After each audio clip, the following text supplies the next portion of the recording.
কিতাবের মধ্যে আসছে আল্লাহর নবী সাহাবায়ে কেরাম যখন ইয়েমেনের মধ্যে, সিরিয়ার মধ্যে, বিভিন্ন রাষ্ট্রের মধ্যে যেখানে এখনো ইসলামের আওয়াজ পৌঁছে নাই, কলমার দাওয়াত পৌঁছে নাই, আমার নবীর উপর ইনারা ঈমান এনেছেন, সাহাবায়ে কেরাম ওখানে ব্যবসার জন্য গিয়েছেন।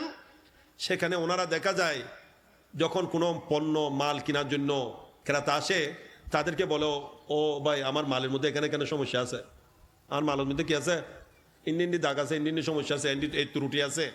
বলে আপনারা একটু মাল দেখে শুনে নেবেন। আমার মাল কি করে নেবেন? দেখে শুনে নেবেন, আপনার পছন্দ হলে নেবেন। আপনি দেখেন আমার মালে এখানে এখানে দাগ আছে, এখানে এখানে সমস্যা আছে, ত্রুটি আছে। এরা বলে যে কোন ধরনের কথা? বিক্রেতা ব্যাপারী কখনো কি নিজের মালের দোষ বলে?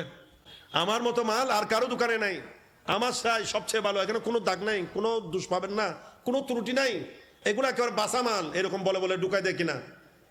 কিন্তু আমার নবী সাহাবায়ে কেরাম যখন নিজেদের মালের ত্রুটিগুলা নিজেরা উপস্থাপন করলেন, তখন এরা বলে কি ব্যাপার, তোমরা তো বিক্রেতা, তোমরা তো মালের দোষ গোপন করবে, যে মালের দোষ ওপেন করবে না, তোমরা কেন তোমাদের মালের দোষগুলো তোমরা বলছো?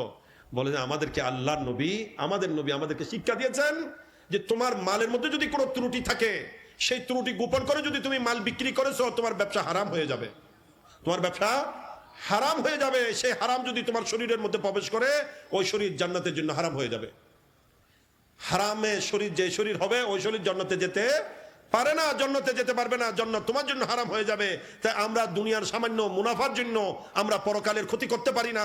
আল্লাহকে ভয় করি, আমাদের নবী আমাদেরকে শিক্ষা দিয়েছেন, সেই জন্য আমরা আমাদের মালের ত্রুটিগুলো নিজেরাই বলে দিই, নিজেরাই ওপেন করি, যাতে আপনি আমার থেকে মাল কিনে, মাল খরিদ করে আপনি যেন ক্ষতিগ্রস্ত না হন। বরকত সুবহানাল্লাহ।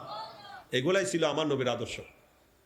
তখন ওনারা বলে, উনি কোন ধরনের মানুষ, কোন ধরনের নবী, যার সংস্পর্শে এসে যে তোমাদেরকে এইরকম আদর্শ শিক্ষা দিয়েছেন, তোমাদের মধ্যে এইরকম পরিবর্তন এনে দিয়েছেন। এই ধরনের মানুষ তো জগতের মধ্যে নাই, এটা বিশ্বের মধ্যে বিরল।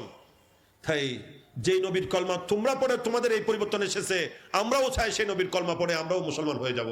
বরকত সুবহানাল্লাহ। তখন দেখা যায় ইয়েমেনের মধ্যে, সিরিয়ার মধ্যে, হ্যাঁ, এরাও সেই লা ইলাহা ইল্লাল্লাহ মুহাম্মাদুর রাসূলুল্লাহ কলমা পড়ে ইসলামের ছায়া তলে এসে যাচ্ছে। বরকত সুবহানাল্লাহ। কিসের মাধ্যমে? সাহাবায়ে কেরামের আদর্শ দেখে, চরিত্র দেখে। বরকত সুবহানাল্লাহ।